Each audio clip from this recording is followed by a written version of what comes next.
precedent for engagement. And by the way, this is the first FM Somali 24-hour station in the country, right here, based in South Minneapolis. Mohamed, good to see you, brother. How are you? I'm doing wonderful. I want to thank you very much. You invited me your house, and I'm not only invited, but also you are my mentor. Last 5 years, I'm working media. I have no idea how the media work, but like to have someone like you, it has opened the door, and it helping us to serve the need of our community, you know. And as you know, North Minneapolis, South Minneapolis, KALY Radio cover all Minneapolis, and we're very happy to serve our community and educate it. And this is the only media we have in the United States, and we're happy to have it. The beautiful thing is that because of technology, you're able to talk locally, but at the same time, you're talking to Somali communities around the world. That is rich. And you got it. This is the land American and honey and milk. Land of milk and honey, right? You know, yeah. that's what they said. And land of freedom. You can come work hard and inform your community, right information. You know, and I think we're happy to serve the great Somali American community live in the state of Minnesota, and now we have over 100,000 Somali community in Minnesota, and not only serving the community, but also involving school board members, city, state, federal. We have to be part of the society we live in, and also Minnesota is great to Somali community. I'm Al McFarland. This is a special edition of the Front Room Sessions from the Marcus Garvey House. The Marcus Garvey House is the home of Insight News in North Minneapolis, and we talk informally with our friends and neighbors, and we invite you to the conversation. We're streaming this live to Facebook, we're streaming it live to Twitter, we're streaming it live to YouTube. So if you are connecting with us on any of these platforms, we want you to like us, to respond, send a note or a question, join the conversation. We call this an opportunity to create robust conversations. That's what our community is about. That's who we are. And we want to demonstrate what it means to be connected on a principled basis, how we can argue towards the advancement of ideas and ideals that benefit our community, our people, and benefit society. We are communicators. Insight News, Conversations with Al McFarland, the McFarland Media Dashboard, KALY, Somali American Radio, Brother Mohamed KALY. We are communicators, and our job and our commitment is to involve you, to bring you on board, and to reflect your genius, your power, your thoughts, and your ability to shape the destiny of your family, our community, and the world. So Mohamed, what brought about the creation of KALY, Somali American Radio? This is the first FM licensed FCC in United States, and it took us almost 3 to 5 years to lobby in Congress in 2012 when they opened the door for license for community radio. And we are the lucky one. We're the one of the lucky of the 4 people in the state of Minnesota get granted for first FM radio. And what really makes us very happy is this is the voice of the Somali community. This is not only radio out. This is saving life. You see, our community, and they suffer in the weather, they suffer in the fire, they don't know how the school system work, they don't know when the president of the United States make list a Somali community, they don't know what those things. This radio, it is help and educate the community, and we bring the table for the right people to educate what does this mean, what is this, that mean. And if I share with you one quick thing, couple of weeks ago, we got a fire. Almost 5 people died in Cedar Riverside. And when we interview the people don't have no idea about what to do when the fire happened. And we're happy right now. Our radio is working on and what to do when the fire happened. And also Also, we are working with like KALY. Also, we're working with big institution like Star Tribune to helping us to educate us how we can educate our community so we can make sure no one died for fire in case happen. You know, and not only that, but also when the weather is bad, this radio we tell them today the weather is very bad. Don't be outside more than 5 minutes. Sure. A lot of people died and they don't know how the weather works. So this is not only radio. This is saving life. I think we have some images of KALY studio, you at work. Maybe we'll put those on the screen while we continue the conversation. But, you know, it's critically important. And the question is, how do we make our businesses, our efforts sustainable? You are a 501c3 nonprofit. Insight News is a business. And so Insight is sustained by advertising revenue. We promise the marketeers that we will deliver preferred access to people of color in general, to black people, to African people in particular. You are doing the same thing, but not on the same model. You're not operating as a business selling advertising, but you do depend on underwriting and donations. So how do we educate our consumers, your listeners, my readers, so that as an educated consumer, you can tell people that you buy services from and goods from and that serve you with your tax dollars, that they should reach you through underwriting and supporting the capacity of KALY. They should be making grants to KALY. They should be buying advertising in Insight News. And guess what? If you, the listener, the viewer, don't tell them, they will say, oh, we didn't think about it. So our job is to tell you, to let you know that you play a critical role in ensuring our ability to speak to you and to speak for you, to represent your vision, your voice, your point of view, to represent the dignity, the growth of our communities. What do you think about that? I think that would be great. One thing I just want to tell you is a lot of East African community, this is the radio they listen. Sometimes we tell them, how did you see? We did a survey. How did you? Every 10 people, 9 people listen to this radio, and we ask them what is important issue for them: education, health, environment, and immigration. All those issues with discussion about how can we do better, you know. And as you know, Minnesota is the gap for when it comes to education, and we said why.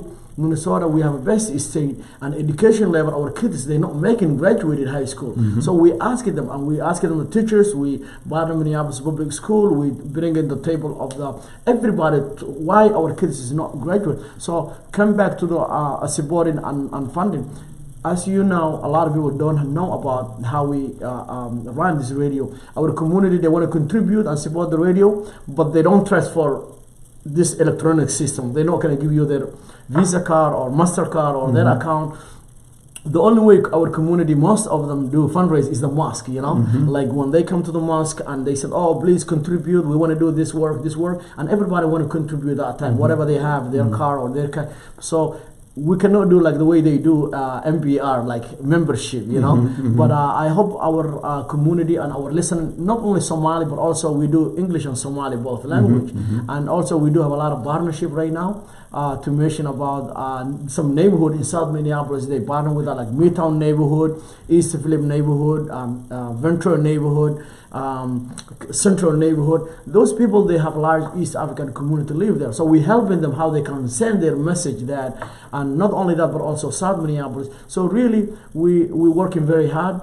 What we do, we don't do for money, but we do for, that's what our community need is. And what we believe is, always do something good, money will come. Well, and my objective is always to have our people understand how money works.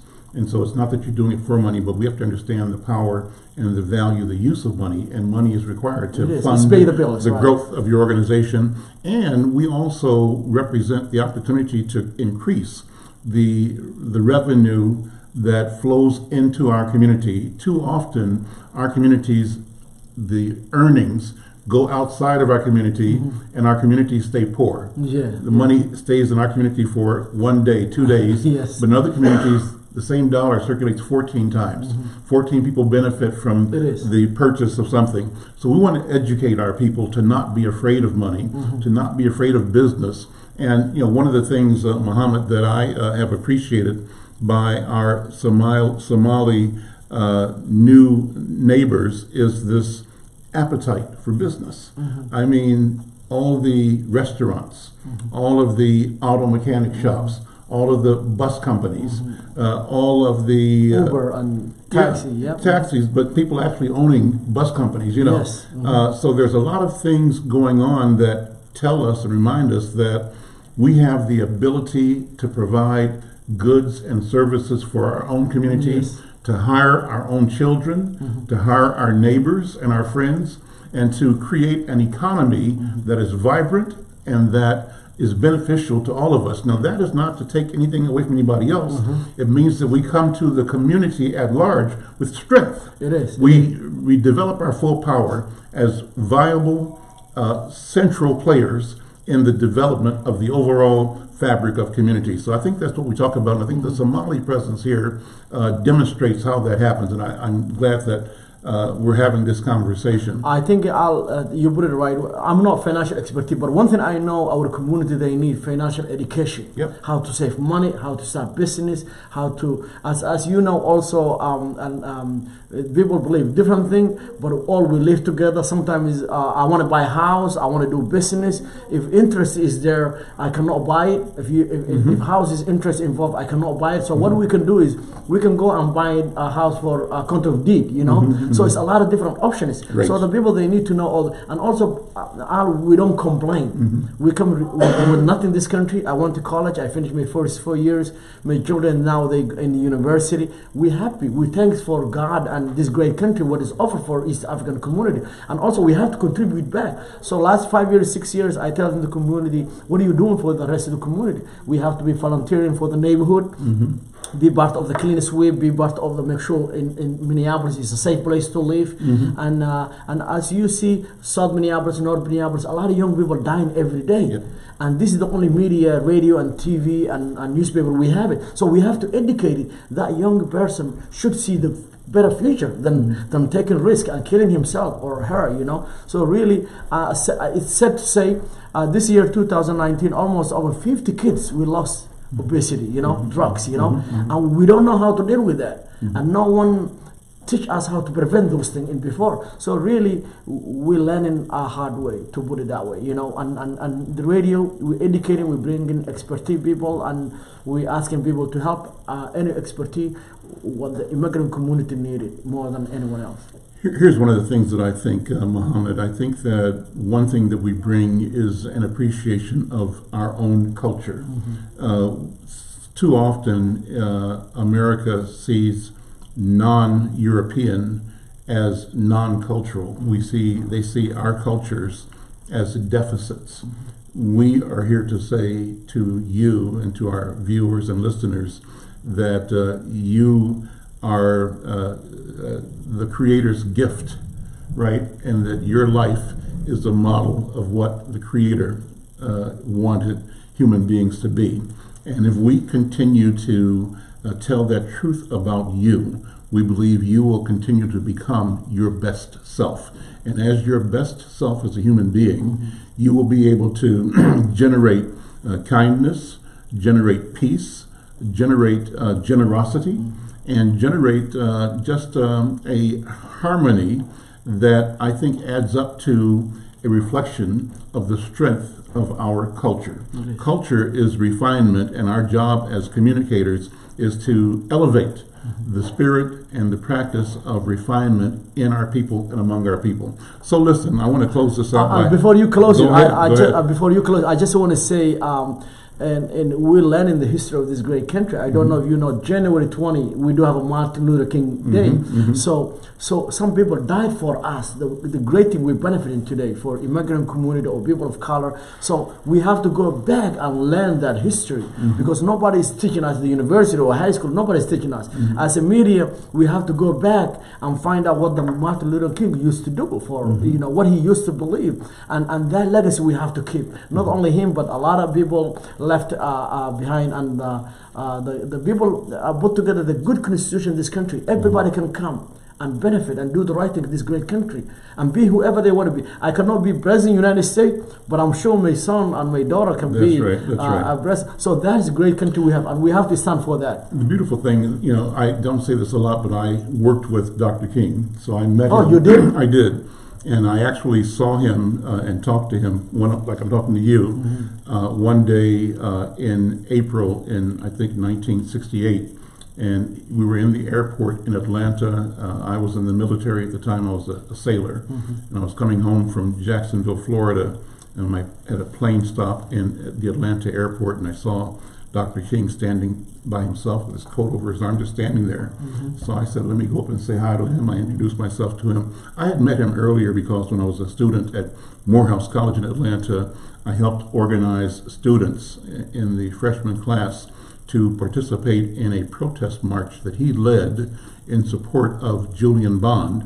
Julian Bond was rejected by the Georgia legislature because he made positions about ending the war in Vietnam. And they would not seat him, though he had won his office.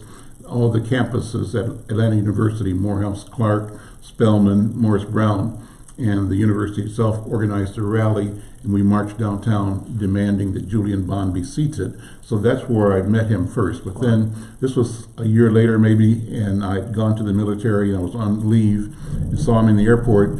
The thing is, Mohamed, I didn't know it at the time, but he was on his way to his death. He left that airport and went to Memphis, where he was murdered. And so I feel like the Spirit created this chance opportunity for me to have a handshake, a good word, a sense of his personal compassion in a brief meeting in the airport in Atlanta. Well, so what does it mean? There are elders, leaders, warriors in the Somali community. I've been involved with the Confederation of Somalis in Minnesota and other members of the Somali community, and I know there's an appreciation for all the struggles back at home and the people that have contributed to trying to advance peace and equity and democracy in Somalia. And there have been challenges, there's still a challenge, but it's important that we always talk about the legacy, the history, and the vision of the people. I know that I believe Somalis are great orators.